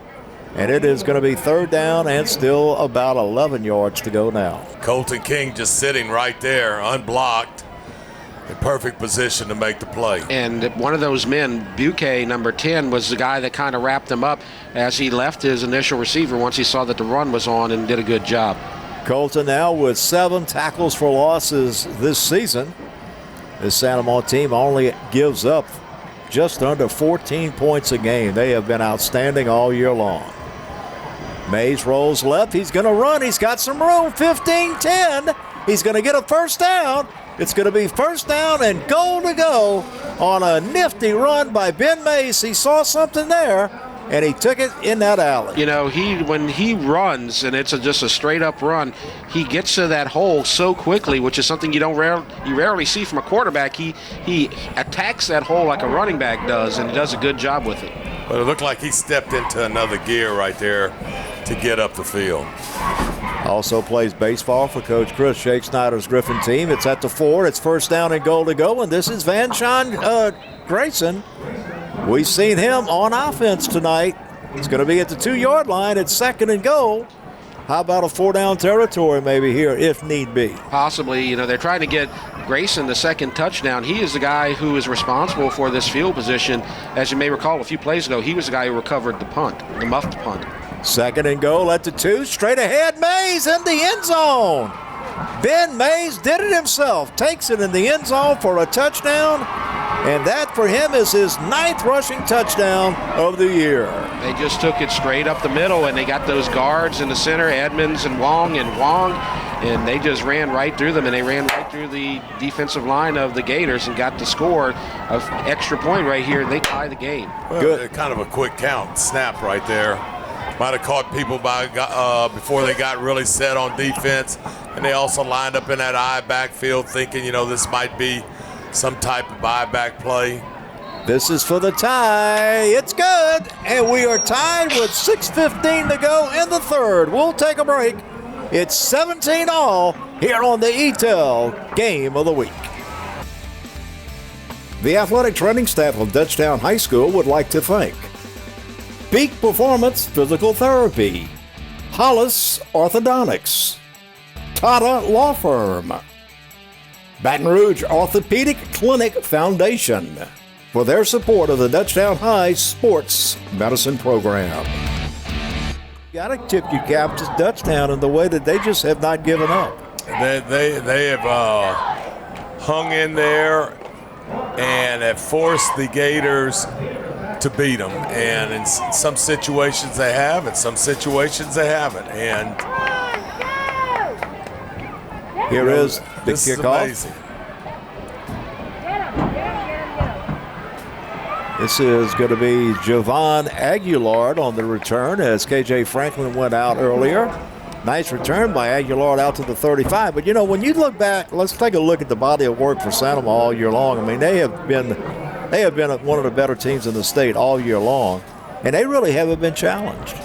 No, not yet, but they just got challenged right here. And as you can see, you know, the scores week after week. And like I talked about earlier, those first three were just kind of gimmies. And when they got into the meat of the schedule with Lutcher and St. James, they were able to step up and make a play. And an interception out of the hands of Collier Ricks. It's going to be picked off by the Griffins.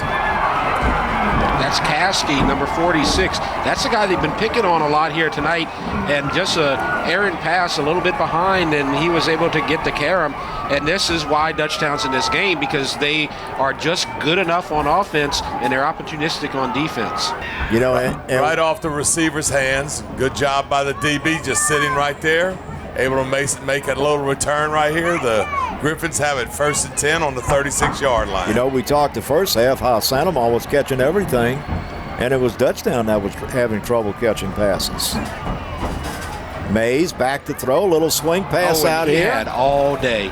Had a man in the flat, Brock Beeman, and they just could not hook up. It's 2nd down. He had 20 yards downfield as the receivers on the left side were just running downfield, and everything was left wide open down there, but could not connect. Well, if you look at the quarterback, he did a great job with his eyes looking down the field, and all of a sudden just turning a little flip.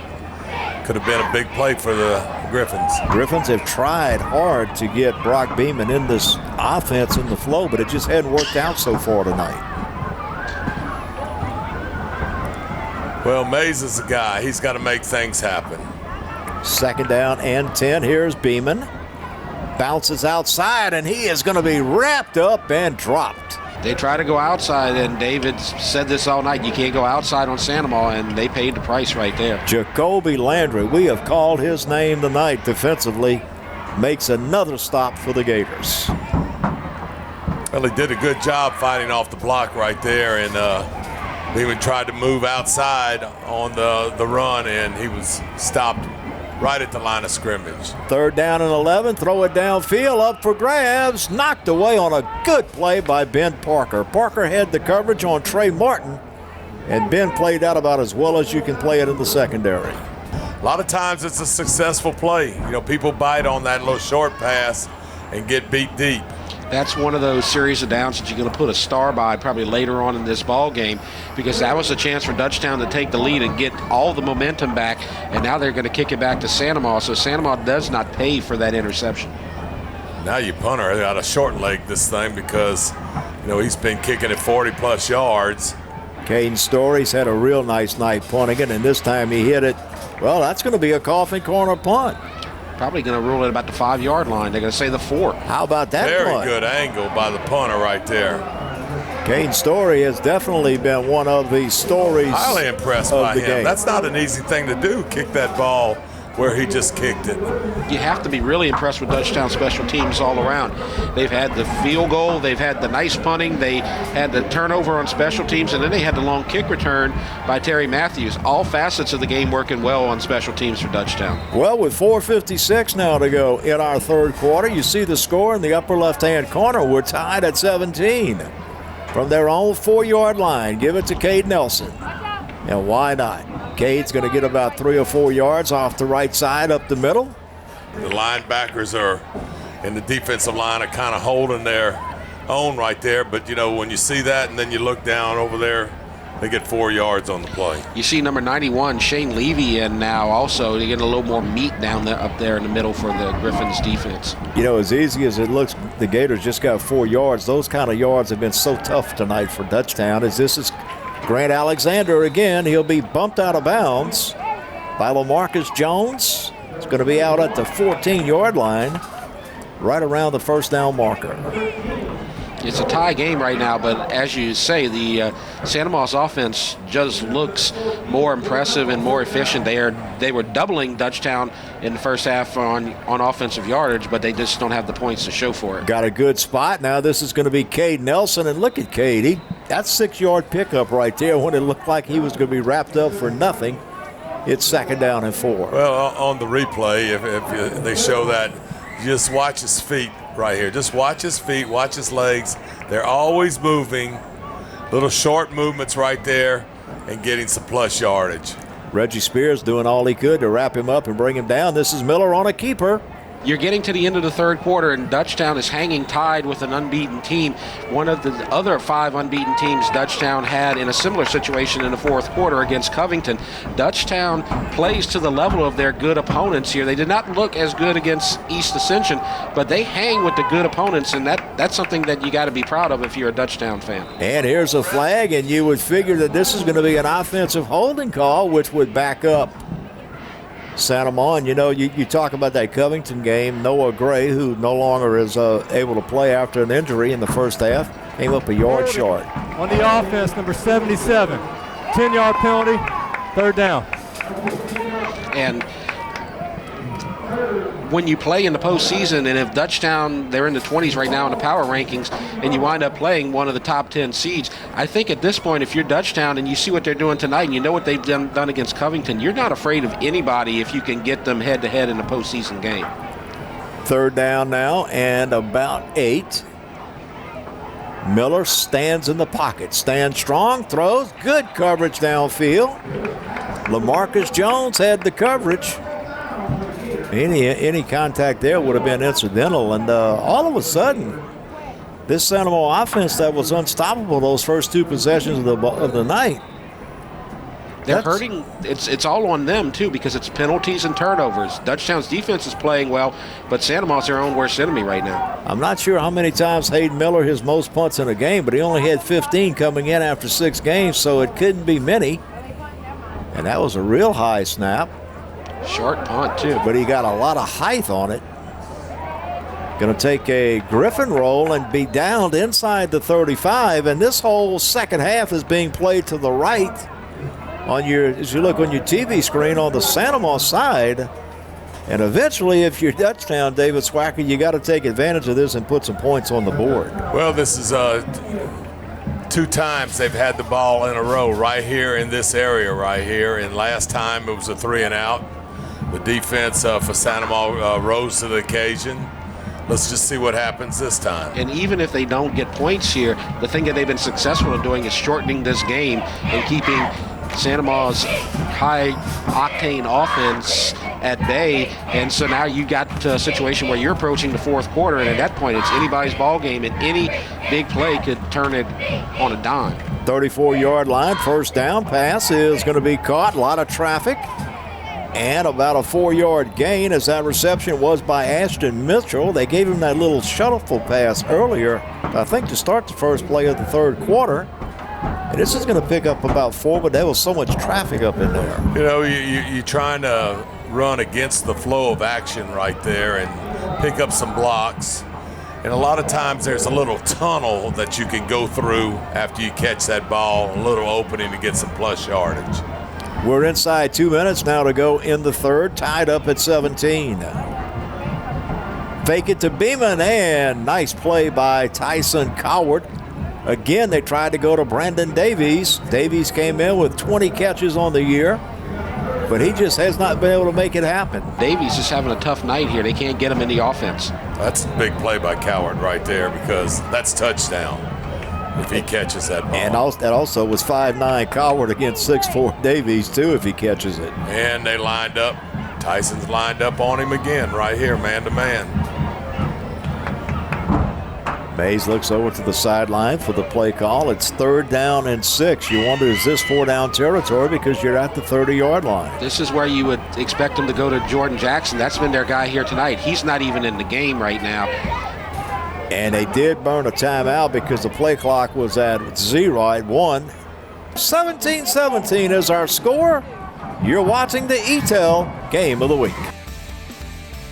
The athletic training staff of Dutchtown High School would like to thank Peak Performance Physical Therapy, Hollis Orthodontics, Tata Law Firm, Baton Rouge Orthopedic Clinic Foundation, for their support of the Dutchtown High Sports Medicine Program.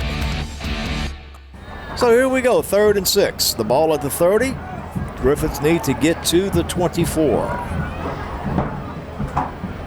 Mays.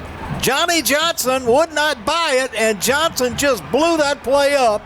Hadn't talked about Johnny Johnson much tonight, but he makes a big stop right there. So Mays is fakes the draw. Johnny Johnson grabs onto him and doesn't let go. I was expecting him to give the ball off right there on the jet sweep to Trey Martin. He was the man in motion, but they didn't give him the ball, and it seemed like there was something awkward right there that just got blown up, and he couldn't do anything with the ball. How big a play was that? Because you were probably in 4-down territory at the 30. Now you got to punt it away. That was going into this time, Story, he has worked some magic. Been a big story, the punting game, but this is in the end zone for a touchback. And if you're Sandoval right now, David Swacker, you dodged the bullet right there. Dodged the bullet, two bullets, twice in a row right there. So, you would think now, how is my offense going to respond right here? Because they know basically they put our defense in a bind here the last two possessions. And then how is Dutchtown's defense going to respond? Because they have done a very good job the last two possessions. Hayden Miller's going to throw a run. He'll tuck it away and pick up a few yards.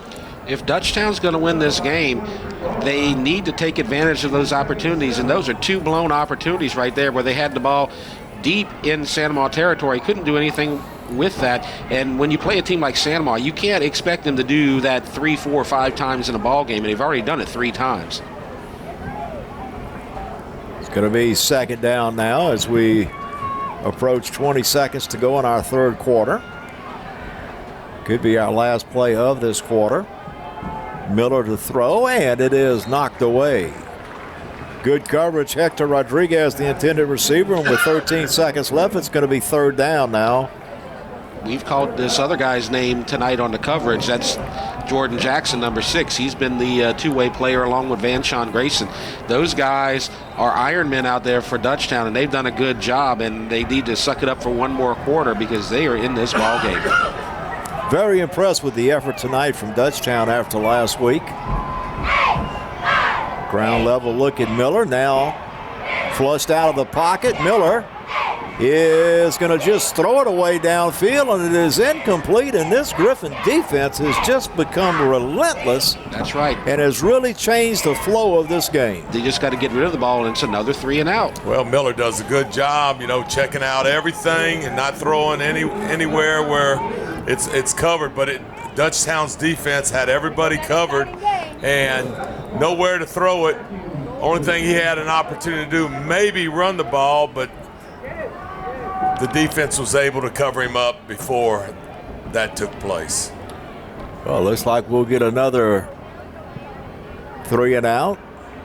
Punt by Miller is going to end the third quarter, and for the first time all year in this week 7, we head to the final quarter, and Dutchtown and Sandoval have one going. Sandoval has never been tied or losing after 3 quarters, but it is tonight. And that'll end the third quarter. 17-17 is our score. You're watching the Eatel Game of the Week. The athletic training staff of Dutchtown High School would like to thank Peak Performance Physical Therapy, Hollis Orthodontics, Tata Law Firm, Baton Rouge Orthopedic Clinic Foundation for their support of the Dutchtown High Sports Medicine Program. Well, Van Sean Grayson is going to be the running back along with the quarterback, Ben Mays. Got double wides to both sides. There's a look at the 6'3 senior. Ben Mays had a rushing touchdown to tie this ball game up. Fakes it to Grayson, goes to the end zone, and it is through the hands of Davis. And I don't think you could have threw it any better than what that pass was thrown by Ben Mays. Beautiful play action. He faked it to Grayson, and Davies wide open, and this has been his story here tonight. See the fake? Good play action. Oh, great play action. I'm telling you, the ball is just thrown about as perfect as you could throw it. David Swacker, let me ask you this. As an offensive coordinator, you call plays for many years. How frustrating is that? Well, the frustrating thing is you got to turn around and call another play right here. And this play usually doesn't end up very good for some reason. But you had the right one dialed up, didn't you? Oh, no doubt. Mays on 2nd down and 10. Johnny Johnson's after him, but now he's got his big tight end. His tight end's got it. And he's in the red zone at the 15-yard line. And that is going to be a first down. Good job by Mays, going all the way up to the line of scrimmage before he released that ball. A lot of confidence in that tight end there because he had the drop on the previous play, but you're showing your confidence in him, and he's able to come back with a big one right there, and that gets your big player back in the game. Reed Babbitt, one of the tacklers. It's going to be first down. Here's Grayson up the middle, touchdown! 15-yard run by Vonshon Grayson, who's a defensive player turned offense tonight. And Santa Monica is trailing for the first time in the fourth quarter this year. Little trap play right up the middle. Win or lose, he's getting the game ball for Dutchtown. He has 2 touchdowns on offense. He had a big fumble recovery on the special teams, and he's made his usual great plays on defense. Extra point attempt coming up now by Cohen Pyron. He got plenty of leg in it, and it is good. He's 3 for 3 tonight, now 19. Dutchtown leads 24-17 on the Eatel Game of the Week. The athletic training staff of Dutchtown High School would like to thank Peak Performance Physical Therapy, Hollis Orthodontics, Tata Law Firm, Baton Rouge Orthopedic Clinic Foundation for their support of the Dutchtown High Sports Medicine Program. Due to time constraints, we move ahead in the fourth quarter. 4th down and 1. I don't want to go out on a limb. It's at the 40-yard line, a high snap, and he will punt it. I'm a little bit surprised they punted it right here. No one was back. Dutchtown didn't think they were, and that's why you punt it, because it's down at the 1-yard line. How about that? Beautiful punt. We've been talking about on the other side, Story doing a great job. That's beautiful right there. Great hang time. And nobody downfield to field the punt, and Dutchtown pays for that. Now they're in a situation where they got to get a couple of first downs just to get out the hole.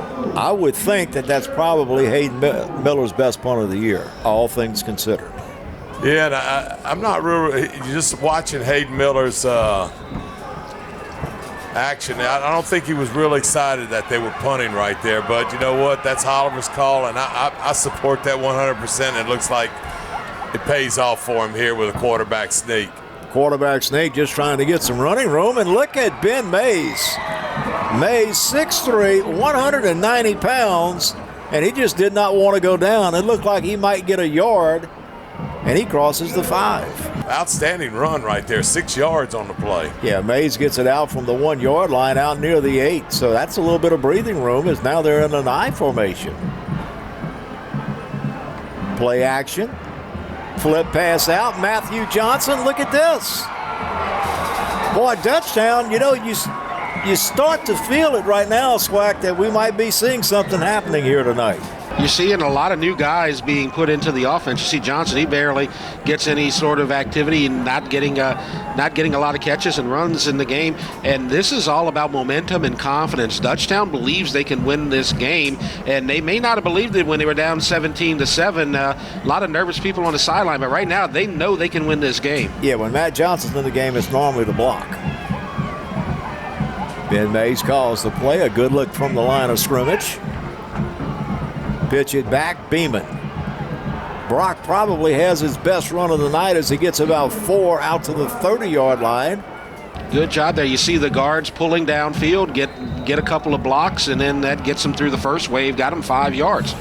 Well, and the other thing that you see for basically the first time tonight is an I formation, the quarterback under center. It was 7-0, then 7-7. Dutchtown scored first. Santa Monica 17 unanswered. Trying to throw that underneath, and that went right through the hands of the intended receiver. That would be Howard Hebert, outside linebacker. Big play with 7:04 left to go. If they can get a first down, they could run 2 more minutes off this clock. 3rd down and 6. Griffins are at their 30. When they've needed first downs in this half, they've gotten them. Can they pick one up here? Mays rolls, buys time. Mays is going to run, and he spins for the first down. What a run by Ben Mays. You know, the first half, it was all Halen Miller. Now Ben Mays has taken over this game. One thing I'm starting to notice on the sideline, and I may be mistaken, but a player that resembles Noah Gray is on the line of scrimmage and hanging out with the coaches, and he's the biggest cheerleader right there on the sidelines. I'm not sure if it's Gray, but it looks a lot like him. Gray went down with an injury, was carried off the field in the first half. Here's Mays on a straight keeper, straight ahead. And Mays gets about 5 out to the 45-yard line. And how big a first down was that a moment ago on 3rd and 6? And then, you know, this is the first time they've run this play right here tonight. Yeah. And you pick up 4 big yards to start a drive. And you start looking at the clock, and you're in a situation where about 3 more first downs, you make Santa Maria start to use their timeouts. They're in a good position right here if they can hold on to the football. 3rd and make it 2nd down and 6 from the 44. Grayson in the backfield to the left of Mays. This is Grayson.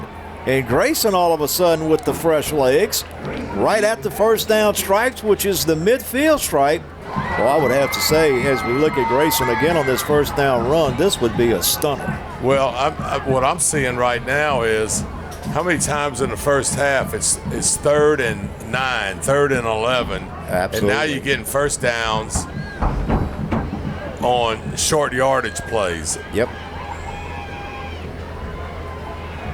Almost a bad handoff. And, I mean, we did not see any of this rushing attack at all in the first half. That's a 6-yard gain on first down. It's going to be 2nd down and 4. Lyle, this is not what you've seen in Dutchtown the entire season. They have been big play, Ben Mays keepers running down the field, big plays from Beeman and Gray. They are not a sustained ball control, shove it down your throat offense, but right now in the fourth quarter, they're feeling it, and they got Santa Maria on their toes right now, and they are in a position to win this ball game. Give you an example. Van Sean Grayson carried 3 times for 2 yards coming into this ball game tonight. And he has been a big part of their offensive plan. And this time it's going to be a loss as Tyson Coward comes up to make the hit for the loss on Grayson. And David, I think I know what you're going to say here. Yep. I'm not going to say it. Tyson Coward said it for me. Yep. Don't go outside on Santa Maria, right? They're not going to get yardage. I'll say that about Dutchtown too, because, you know, Nelson has gotten yard after yard between the tackles. Yep. Here's one of those 3rd and longs again. It's 3rd down and 9. Beeman now will be the running back to the right of Mays. Ribbons are going to show a trip to the far side. Jordan Jackson lined up to the near side. Under 4 minutes to go. Give it to Beeman up the middle, and look out! He is going to be 2 yards shy of a first down. Put it back at the 43, so make it 3 yards shy. And what it does, even if it doesn't work, is it's going to run about 45 seconds off the clock. That play began with about 3:50 left to go, and now with the 25-second clock running at 3:35, they're going to, this play they can snap at about 3 minutes, and they're going to go for it. Well, it was Colton King who saved the day for the moment. And how about this gamble if, in fact, they go for it on 4th and 3? They're just going to try to draw them off sides, and maybe they're going to call a timeout here as the play clock has run down. Did they get a timeout, or is it going to be a delay of game? It's going to be a timeout. We're going to take a quick break. 3:12 to play. Dutchtown leads 24-17 on the Eatel Game of the Week. The athletic training staff of Dutchtown High School would like to thank Peak Performance Physical Therapy, Hollis Orthodontics, Tata Law Firm, Baton Rouge Orthopedic Clinic Foundation for their support of the Dutchtown High Sports Medicine Program. Well, Caden Story, who has been a story in this ballgame, is going to be into punt. He has had some nice punts tonight. Height, distance, and also coffin corner kicks. I think that 4th and about 2.5 might be just a little bit too long. Kicks it for the coffin corner. It's going to hit and into the end zone as Van Sean Grayson tried desperately to get a piece of it and keep it in the field of play. but it is going to be a touchback. It'll be a 43-yard punt, but only a 23-yard net. And how about 3:03 to go in the game, and Dutchtown defense back on the field. Gators trail by 7. They may only have to make one more stop on defense because of the time left in this game. They're going to have to start thinking about using timeouts. This could be a situation where Dutchtown, at worst, may be playing for overtime. And you know, right here, David Swacker, if you're Santa Ma, here's where you want to see Halen Miller, the senior, step up. Cade Nelson's got it. Nelson run out of bounds. It'll be a short gain. A gain of about 5 out to the 25-yard line. Well, that's a nice safe call right there, and then you're giving the ball to, your best, athlete on offense right there. What has Dutchtown done defensively to slow down Santa Ma's offense for the first half? I think they've done a good job in the secondary. Second down. Miller throws. Oh, nice grab by Hector Rodriguez. It's going to be shy of a first down, though, because they need to get it out to the 30, and it's out to the 29. So it'll probably be short of a first down, but as David was mentioning, the defense, the secondary is able to disrupt the rhythm. Maybe he dropped that pass. That ball, I think, was on the ground. Third down and 1. Look at it real quick. Miller's going to keep it. Miller's got a first down. We've seen both quarterbacks run for first downs in this second half. Right. Across the 35-yard line. They're going to go in a hurry up, but Brian Parker was trying to strip the quarterback, could not do it, and he was able to get the first down. Now a little sense of urgency. There's a look again. You see the ball on the ground, but it doesn't matter, as here is KJ Franklin back in the ball game, and Franklin's got a catch for 10 yards and a first down. KJ came out a little while ago with an injury, but he's back in there and very much a part of the offense. Well, big play right there, and when KJ caught the ball, he was ready to do something else but slid to the ground. Got right at 10 yards. First down and 10. Miller downfield, got a man. That is Grant Alexander. His big night continues and big season continues, catching the football, and look at this Gator offense. Found a little spot in a zone right there, I believe, as Grayson was not able to come up and defend it, and so now Santa Ma's driving down the field. I believe this offensive line had a come-together meeting, David Swacker. They're protecting Miller pretty good right now. Here comes Cade Nelson right up the middle. Nelson's got a first down run.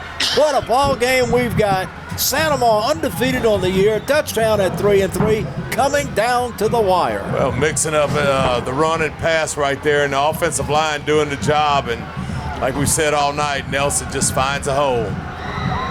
Tackle made by Connor Calloway. First and 10, 26-yard line. Clock runs, 1:40 to go. Nelson hit in the backfield, goes down. Nelson, Bryant Parker from his line position knocks him down for the loss. Critical play right there as he blew up the run right there. Now that makes Santa Ma have to use a timeout. That's going to stop the clock at 1:33. But as you mentioned, this drive is tie game or bust. Now Dutchtown can make the stop on defense. They will probably be in a position to run out the clock and win this game, but Santa Ma doesn't have any quitting them left either. Let's take a look at the power rankings if we could real quick, and you'll see what's at stake. How about how many points could Dutchtown jump? As you see, Dutchtown's at 25. Santa Ma is at 4. Well, that would do wonders for that power ranking. Well, that would help them improve greatly in the power ratings, especially depending on what happens with the guys that are, right under them at the 24 and under spot. You see West Monroe, Acadiana, Covington, and Santa Ma also include Scotlandville. That's the 5 teams in 5A that are still undefeated here in Week 7. Is one of the undefeated teams about to go down tonight. Second and 12 with 1:33 to play. Dutchtown's in a zone defense with 2 safeties deep, and that middle linebacker that covers the middle of that field is deep also. 5 receivers set. Miller flushed out. Miller wants to run, and he'll get about 3 yards before going down And it's going to now bring up 3rd down from the 27. Hayden Willis, one of the tacklers. I think he was looking for the home run ball to the left there for a second, and looked like they might have had him, but didn't have enough time, and he had to run right and didn't get that much. He got about 4 yards, and another timeout is called. Obviously, with 1:20 to go, this is going to be 4-down territory, but I got to tip my cap. No matter how this thing ends up, you got to tip your cap to Dutchtown showing up to play tonight against this Santa Maria football team, because they were heavily favored coming in. Well, they took advantage of not every one of the miscues, but a lot of them. A great field position, put the Gators in bad field position when they had to punt, and they've taken advantage of some situation, and I can't say enough about the job Mays has done. I mean, this is what, your quarterback's supposed to do. And he's your leader of your team on offense, and he's made plays for them. And with Santa Maria using their second timeout, if Dutchtown gets the ball back, game over. 3rd down and 9. Dutchtown almost jumped off sides. Nelson to the left of Miller. Miller on the run, throws incomplete.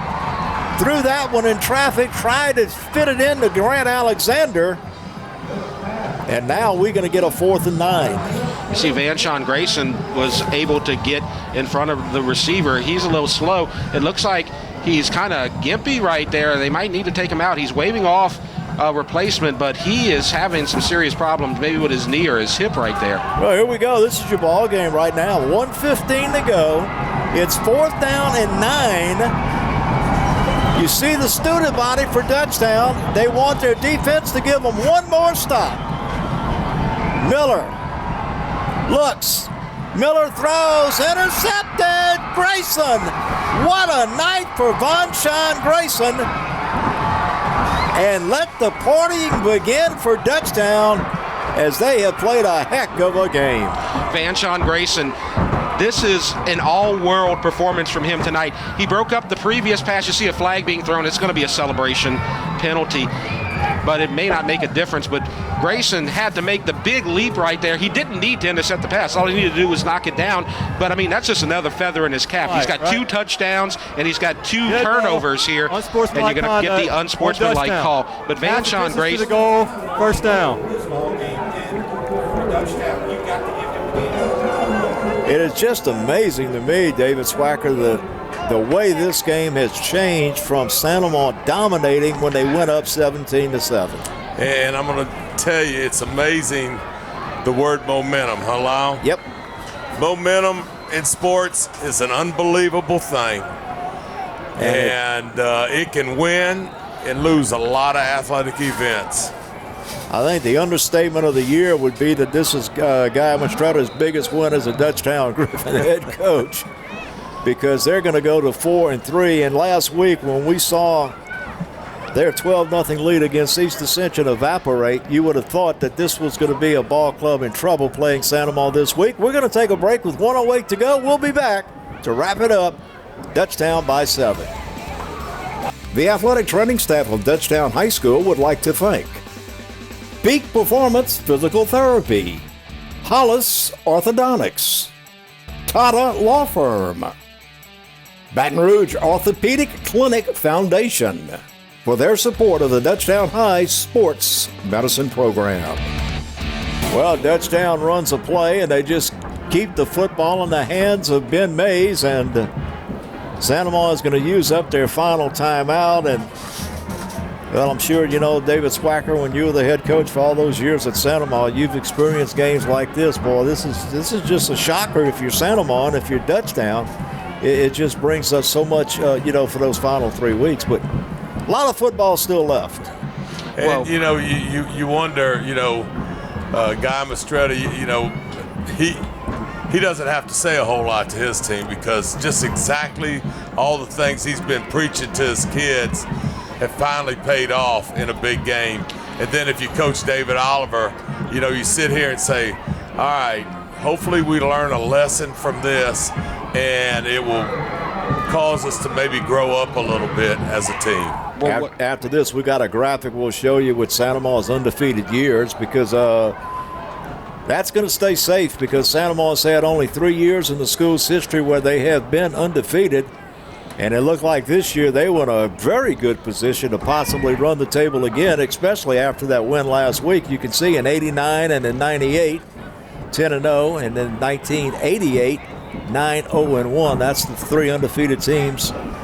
You were a part of, I think, all 3 of them. Yep, and head coach for one of them. And I tell you what, it's a pretty neat experience because I had somebody call me when we went 10-0 and said, do you realize there was only 5 teams in the state of Louisiana that went undefeated this year, in the regular season? Well, there were 5 that were undefeated coming into tonight in 5A, and the Dutchtown Griffins have pulled off the shocker of the year, maybe in Class 5A, and you can see as they start the partying, as the Griffins have knocked off their parish rivals, and the Santa Moss Gators go down to defeat for the first time this year, and we'll be seeing the Gators next week against the McKinley Panthers, as that is the shocking story from Griffin Field. As we're going to wrap this one up for David Swacker and Jeff Porsche and our Pelican Sports production crew.